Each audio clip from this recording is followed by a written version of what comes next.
welcome into the 2024 Alabama Bass Trail Best of Show.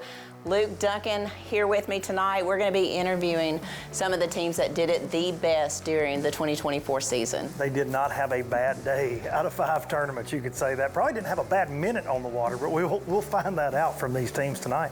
Right. We're going to be interviewing Anthony Goggins, CJ Knight, your 2024 Anglers of the Year in the South Division. Talk about their year. I mean, I've watched you guys fish together for a long time. CJ, I think you were like a freshman in college when you first started fishing the Alabama Bass Trail. How long have you two fished together? 2014. But I've known him my whole life, so it's not. And still fishing with him, so something must be going right. Oh, yeah. It's tough. It's tough. This guy here is tough. No, we have fun, and it's always a pleasure fishing with each other, you know. Well, I want to ask, what's the deal with the wig? Because I know we got footage we can roll in the show. We can get into details and baits and finishes, but what's the deal with the wig? It got left in my boat, and you know, I was like, all these scopers got mullets, and I don't have no hair. I'm like, you know what, I'm gonna wear it. If somebody pulls up on us, and I don't want to be too close, I'm putting the wig on, and then I can be ugly, and they won't know who it is. Because I get a little confrontation sometimes. So I put the wig on, and every time I put the wig on, we've caught big ones. So now I know. I've just been keeping it in the boat, letting it go. When we're having a bad time, I'll throw it on just for laughs, and then we'll. We was on live this year. There's no doubt. We have some footage that we can put in this. I have no doubt with you with the wig. That was the only question I really had, because I know they're great. I got to see it go down a lot. That's how he expresses his emotions. Yeah. Mullet. Yeah. When they come out this year, though, we were pretty much on them. Oh, yeah. I mean, it makes them bite. We were doing pretty good. Was there one tournament that you really circled on the calendar when the schedule came out? I remember us talking before, and we loved the schedule. Yeah. Like, I remember him calling me. He was like, man, this could be our year. And I felt the same. Not just because championship was on lay, but I just loved the schedule. It all flowed together, and I think Martin not being the first event, which always, knock on wood, it you know, other than this year, because it was in March, but he usually always puts a damper in our season, the first tournament on Martin. So with that being in March instead of February, it's really helped us out. Started off the year with an 8th place finish at Lake Jordan. We've already talked about it off air, 225 boats on that small body of water, just 6,600 acres. Talk about it. Practice was really kind of tough, and we're not live scopers. We both got it. We've used it some. Well, it just so happened I found a school of like 6 bass that I knew was good quality, but I also knew of a couple people that might would find it, so I didn't sleep at all that night. Most of the time I don't on Jordan because it comes down to a boat number and a spot, you know, and sometimes when we have to grind, we don't get many bites, and I'm the type of like, and all right, we got 17, let's go try to get your big fish. Well, it just so happened Jordan worked out that way. We was able to pull up, we was able to wait them out, they fired, and we was able to catch them. So it helped, and our season continued that way the rest of the year pretty much. You guys have always been loyal to our trail. Y'all represent our trail in a very good way. Looking forward to having you guys move on to the Bassmaster Team Championship later. They had 1,064 points out of a possible 1,125, and that's why they are on the Alabama Bass Trail Best of Show. Congratulations to the 2024 Alabama Bass Trail South Division Anglers of the Year, CJ Knight and Anthony Goggins. This portion of the Alabama Bass Trail is brought to you by Phoenix Boats, Landers McLarty Chevrolet, McGraw-Webb Chevrolet, and by Academy Sports and Outdoors. In 2009, it all started with this 721 Pro XP and a passion to build the best fishing platform in design, performance, and construction for all of our customers. Through the years, motors have changed. Electronics have changed, but the passion to build the best bass boat possible has not changed. Everyone at Phoenix believes we got it right the first time. Here at Landers McLarty Chevrolet, it's time to pick your offer on a new Chevy Silverado 1500. That's right, pick the offer that's best for you. Choose rates as low as 2.9% for 72 months, or how about up to $12,000 off all Silverados? They have the best selection in years with over 500 pre-owned vehicles available. Big store, big on savings, and big on customer service. Visit LannersMcClartyChevrolet.com.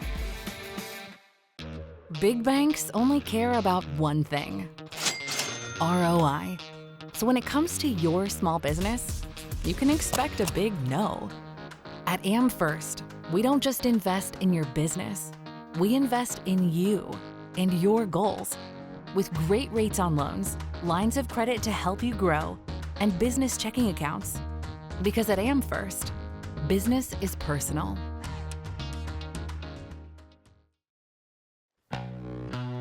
The best of the best just got better. Clearer images, sharper resolution, improved target separation. That's right, better. LiveScope Plus, only from Garmin.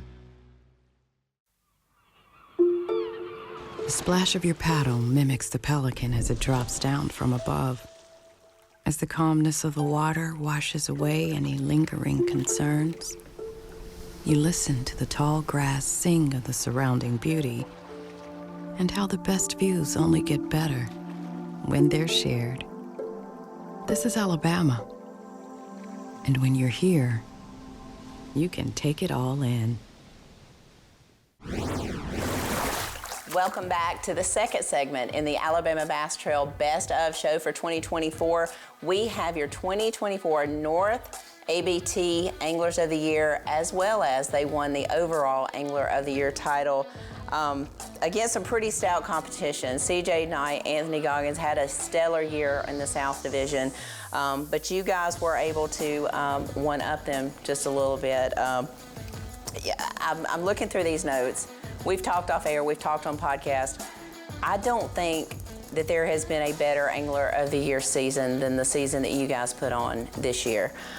Starting off at Pickwick in the 9th place, I have a feeling you were a little disappointed with that finish. We were.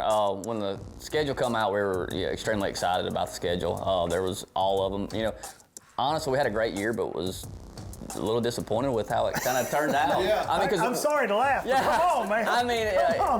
There's about 224 other teams that would want to slap you for saying I that. know that. I'm just saying. I know, and we had a great year, and we're extremely thankful for the year we had. But we were super excited about the schedule. I think I told you earlier, the week before the tournament, we had caught like 29 pounds at Pickwick, and so we ran to our first spot. It didn't really happen or play out like we thought it would. Still had a good bag, but just didn't catch 29 pounds like we wanted to. Smith Lake was your lowest finish, still not bad. In the check line, 17th place. Was there something you would have done different there? Get a better boat number, maybe. There's a theme here. There's a theme here. You hear boat number a lot. So let's talk about that. 225 boats. That's a massive field, and on some of these bodies of water, especially certain times of the year, the lakes fish a little bit smaller than maybe what their surface area talks about. What was your boat number at Smith Lake? A big one. I don't know. Yeah, I can't remember exactly. 127 or something. How do you combat that, though? Because 17th is nothing to sneeze at. There's Yeah, a lot of folks that would trade places with you, but when you get that bad boat number mentally, how do you overcome that? On a 225 boat field, you've got to have a plan A, B, C, D, E, F, G, and you just got to roll with the punches. You got to practice different for a field that size. The field takes certain things out, during practice. That many boats beating on obvious stuff. It just Certain takes patterns Yeah, go certain away. patterns they go away. And you've got to kind of find something, not necessarily get away from the field, but you've got to kind of find something to yourself that you can catch a decent limit off of, just to salvage your day. What was that Worst at comes to worst. At Smith, we're on a herring spawn. Okay. And we got on the spot we wanted to get on. The fish were there. We thought we'd catch more 4-pound class fish than we did. Wheeler Lake, 12th place. Again, Tennessee River Lake. How'd you feel going into that event? That's the one that made us the most nervous. Wheeler's not the lake that we love the most. We had a good starting spot. We knew we were going to catch, we said if we caught 15, 16 pounds off our starting spot, we were making a 40-mile run. And that's what we did. And we went up there the day before and caught a 6 and a 5, like bam, bam. We're like, we got to go if we catch 15 to 16 pounds. We made a 40-mile run, about the 5th cast, the biggest smallmouth me and him's either seen in our life, come about that high out of the water. And you can call it we think it's a 8-pound smallmouth, what we think it was, but it was for sure 6+. I mean, a giant smallmouth that we lost in that event. I want to talk about Guntersville. You had an 8th place finish there, but we actually got to watch a lot of your day unfold on the water. How special was that day? It was It's awesome. fun. We had a good time. When we found that spot, we did nothing but idle. I mean, we graphed for 2 or 3 days in a row. Yeah, I took a couple naps. And we found it the very first day of practice. And we knew you were going to have to find, we knew where all the community schools are at, but we knew you were going to have to find something sneaky. And that was the only, like, what we would call sneaky place. And we graphed back by it. We didn't want to be standing up on it, but in practice we found it. We caught a 6 and 2 5s, like back to back to back. On Friday afternoon, we graphed back by it and we're like, oh my God, they're there still. And they were wadded up. Well, the current changed, something changed Saturday morning, and they just wasn't wadded up. They were still there, but I don't think as many of them was there. They wasn't set up right. And we still caught 22 pounds off of it, but we thought we were gonna catch like 28 or 30 pounds off of it. In practice, you could have thrown a shoe out there and caught it. It was unreal, yeah. Guys, that wraps it up for the best of Alabama Bass Trail of 2024. It's over. Gosh. Believe it or not. I know. It's just it's really gone by very, very fast. We've had 2 phenomenal teams. We're going to come back in just a little bit. We're going to talk about some other teams that had phenomenal years out on the Alabama Bass Trail. We'll show you some of that footage, and we'll be right back.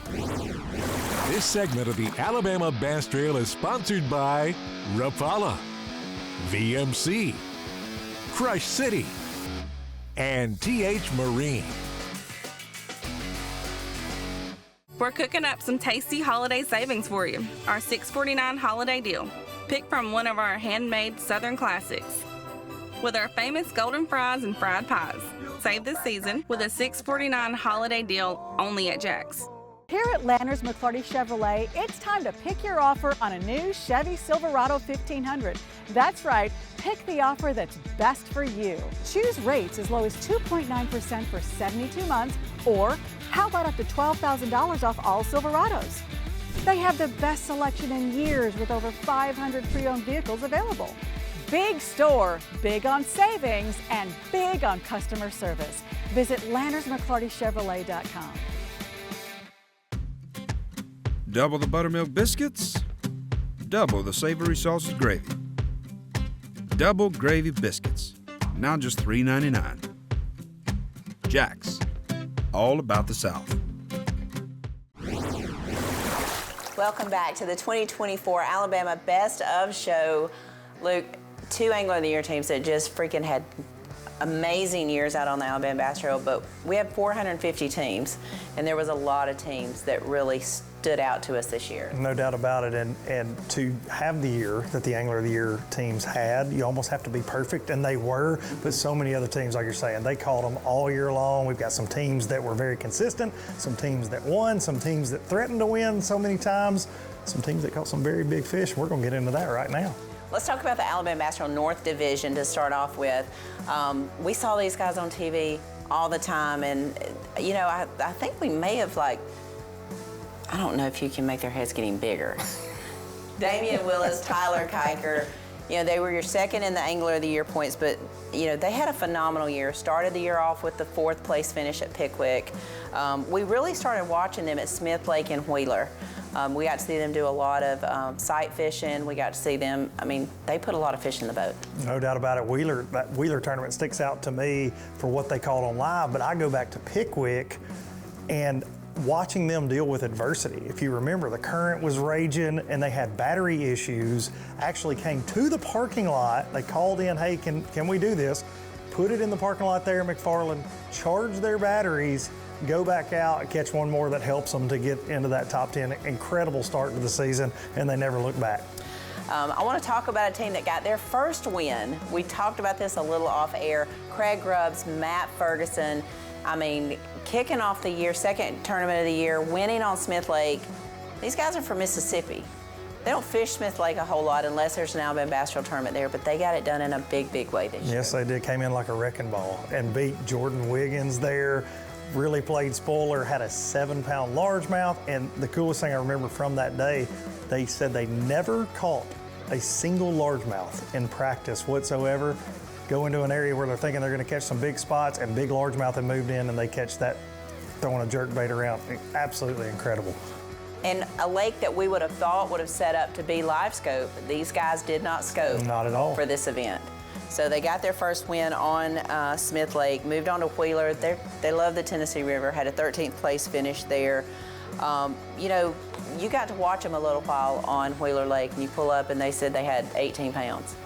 I mean, did you expect Wheeler to fish like that? Not at all, and I've fished Wheeler as much as I've fished anywhere, and it is kicking them out this year. We've seen it in a lot of tournaments, but that event in particular, why it blew my mind is the weather was just not great. Again, it was kind of cold, windy, but it started blowing right up the main drag there.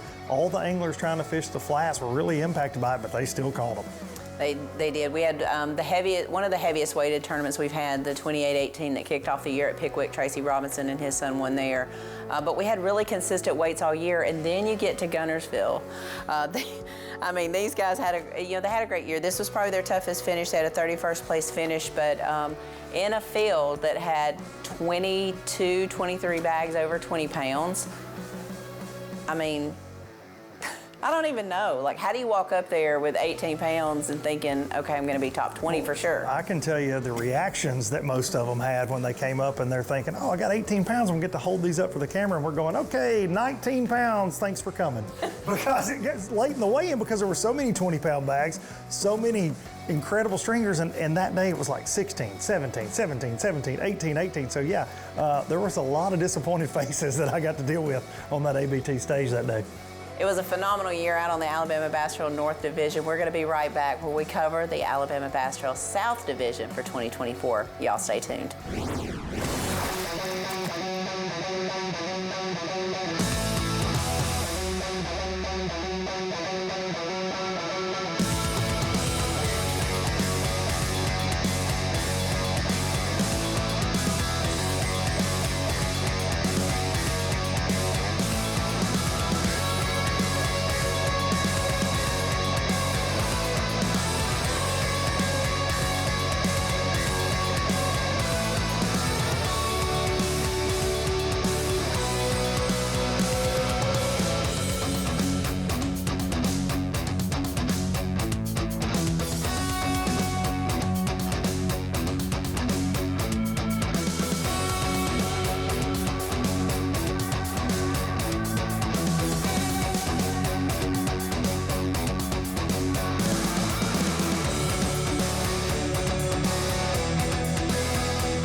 The Alabama Bass Trail is brought to you by Halo Fishing, Net Bait, Bait Fuel, and Snag Proof.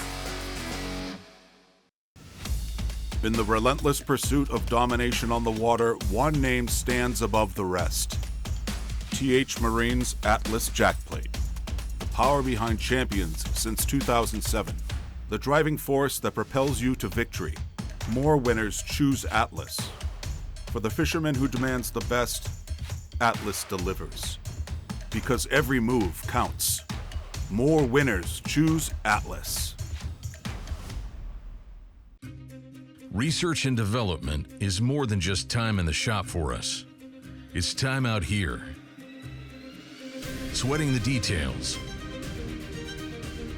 Making boats that work as well in the real world as they do on paper. From our R&D team to our anglers on the water, we have the knowledge and passion to build you the finest fishing platform in the world.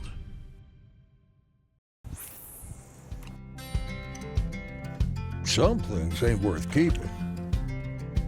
Yesterday's traditions, today's adventures, tomorrow's memories.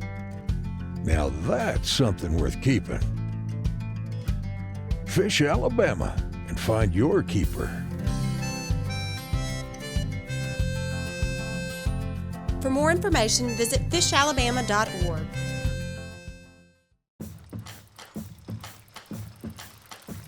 The best fishing spots hook your heart and reel you back again and again and again. Whether the bucket mouths are biting or the tall tails are flowing, it's always a good time. Anyone, anywhere can get fishing for less. Have fun out there.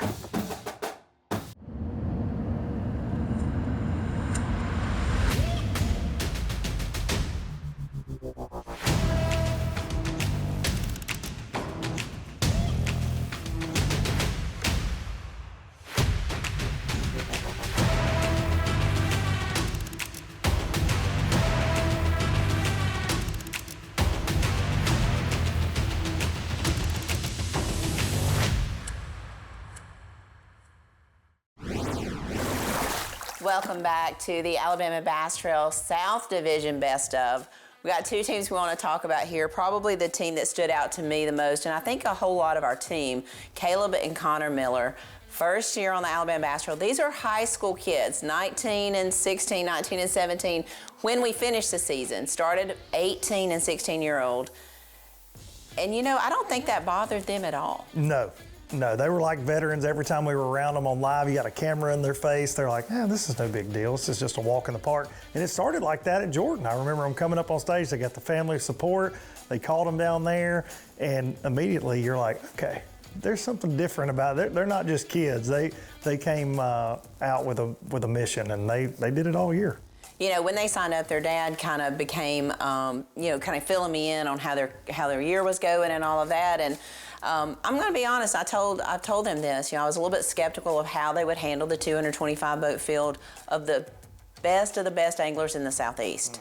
The big boat field, they fish a lot of high school stuff, so that didn't really bother them. But how they were able to keep their heads in the game and really just focus, because they didn't have the best tournament at Logan. They had some boat problems, was unable to really have the finish they want. They had a 74th place finish, but then come back in two back-to-back top 25s to round out the year. Came in 12th in Angler of the Year points in a very stacked field. Yeah, that's nothing to sneeze at, and that's something that I believe we won't ever forget, but they won't ever forget, because these guys are going to be around for a long time. And again, that family support, we saw that at the weigh-in stage. Every single event, they're there cheering on Caleb and Connor, and we're going to see those two do a lot of things in this sport, I think. Noah and Cole Godwin.